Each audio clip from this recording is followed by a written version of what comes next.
Chemotherapy नाम से ही डर लगता है। डरावनी अलग अलग तस्वीरें आंखों के सामने आ जाती हैं।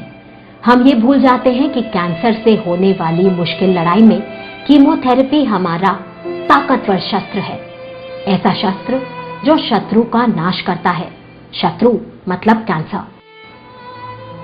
कीमोथेरेपी में कुछ विशिष्ट दवाओं या रसायनों को कैंसर कोशिकाओं को खत्म या निष्क्रिय करने के लिए इस्तेमाल किया जाता है। सलाइन यानी नस के रास्ते या फिर गोलियों के माध्यम से कीमोथेरेपी दी जाती है। हर मरीज के लिए खास रूप से तैयार होता है ये उपचार। Chemotherapy is to take care of any cells which have escaped or have lodged elsewhere in the body, maybe in the bone marrow, it could be in the lung, anywhere, or any cells which are in the circulation. Chemotherapy would take care of it. Chemotherapy संचार प्रणाली में जाकर तेजी से बढ़ती cancer cells को ढूंढकर खत्म करती है। एक फौज की तरह ये युद्ध का समय है। शत्रु को ढूंढो, बढ़ने से रोको, मारो, वो चाहे शरीर में कहीं भी क्यों ना हो। जैसा कि किसी भी युद्ध में होता है, नुकसान थोड़ा अपना भी। कीमोथेरेपी काम करती है तेजी से बढ़ती सेल्स पर। कैंसर सेल्स की इसी खूबी के आधार पर ढूंढती है उन्हें। लेकिन कुछ सामान्य कोशिकाएं जैसे रक्त, आंतों और मुंह की कोशिकाएं और बाल भी तेजी से बढ़ते हैं। इसीलिए कीमोथेरेपी का असर है दस्त या उल्टियां, थकान या कमजोरी, बालों का झड़ना कीमोथेरेपी का सबसे बाहरी प्रभाव। शरीर में रोग से लड़ने की क्षमता कम होती है। नाखून का रंग या रूप बदल सकता है। मुंह या गले में छाले या खराश, वजन कम या ज्यादा, सूंघने या चखने की क्षमता में बदलाव भी। And there are side effects, but again it is unique to each person. Suppose if you had vomiting, that does not mean I'll also have vomiting. And each person has their own way of fighting it. Each person has their own immunity level. So how you keep yourself during that time, how is your environment? There are some common things which will happen, like hair loss होगा, nausea होगा. So बाकी सारी चीजों में भी तो होता है ना। अगर आप हार्ट की ये करते हैं या डायबिटीज है, आपको शुगर नहीं खानी होती है, तो तब भी तो आप ये सब करते ही हो ना। तो फिर कीमोथेरेपी से क्यों डरना? Actually chemo is not scary at all. ठीक है थोड़े साइड इफेक्ट्स हैं। जब आप कीमो ले रहे हो that time you don't feel anything, it's just taking an IV. But chemo के साइड इफेक्ट्स से चूंकि हमने इतना सब कुछ सुन रखा है उसके बारे में कि it's very scary.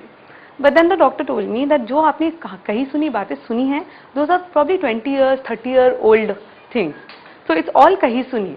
When you actually go through chemo you will realize that it is some of my friends have had worse pregnancies. Okay, the chemo in itself, in fact the first chemo when I did, I went and asked the doctor, okay, do you think it's working on me, because I've not had major side effects.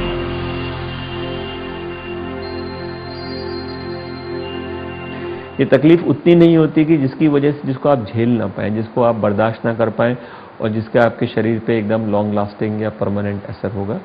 और ज़्यादातर patient समझ जाते हैं इस बात को और फिर ट्रीटमेंट कराते हैं।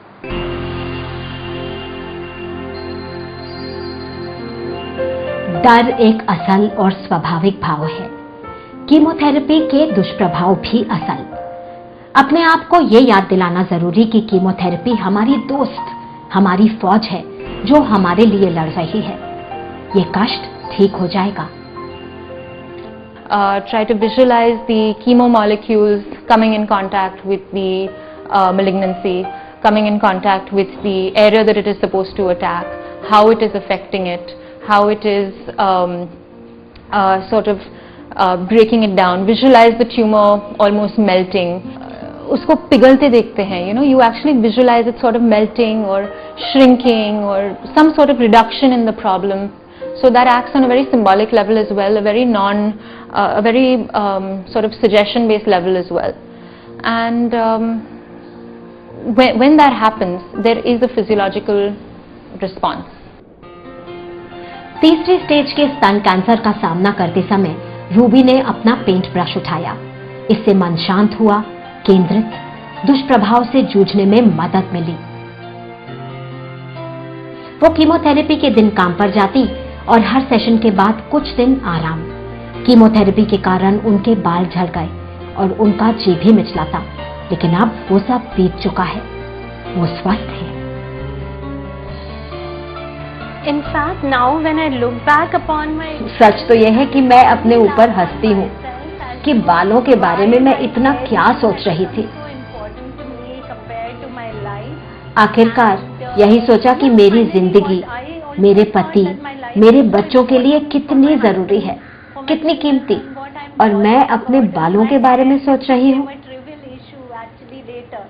मैं यही कहूंगी कि बाल बहुत छोटी चीज है और हम बालों के बिना भी बड़े खूबसूरत लगते हैं। Small things, number one, and number two, you look extremely pretty without hair also. That is what I realized.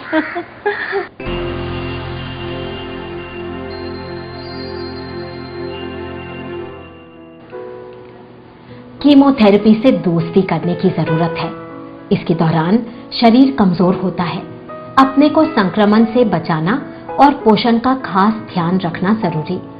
Doctor से बात करें, अगर ज्यादा तकलीफ हो तो उसका निदान मांगें। अपना ध्यान रखें।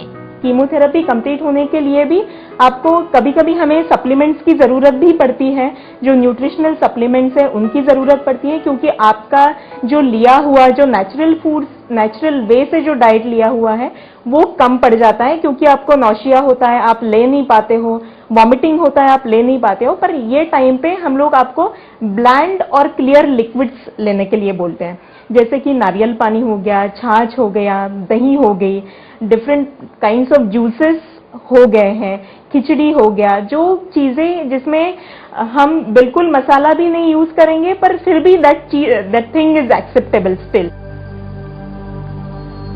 कीमोथेरेपी शरीर के रोग बचाव प्रणाली को कमजोर करती है। आपको अपनी अच्छी देखभाल करनी चाहिए। याद रखें, ये सब अस्थायी है, गुजर जाएगा, और बाल वो भी फिर आ जाएंगे। कैंसर का ट्रीटमेंट जो है कोई इन्फेक्शन की तरह ही है। ट्रीटमेंट ले रहे हैं, जब तक ले रहे हैं तब तक प्रिकॉशंस लेने होते हैं, केयर लेना पड़ता है कि बाहर ज़्यादा खाए नहीं कीमोथेरेपी के टाइम पे, इन्फेक्शन का रिस्क रहता है। लेकिन एक बार ट्रीटमेंट कंप्लीट हो गया तो उनमें और किसी लेडी में जिनको कैंसर नहीं हुआ तो कोई फर्क नहीं है। कीमोथेरेपी के दौरान बाल गिर जाते हैं तो उनको पता चलता है कि नहीं कुछ ट्रीटमेंट चल रहा है, लेकिन ट्रीटमेंट कंप्लीट होने के 2 महीने के बाद जब बाल वापस आ जाते हैं तो मेरे हिसाब से तो कैंसर पेशेंट ज़्यादा सुंदर दिखते हैं। कीमोथेरेपी को स्वीकार करें एक सकारात्मक तरीके से।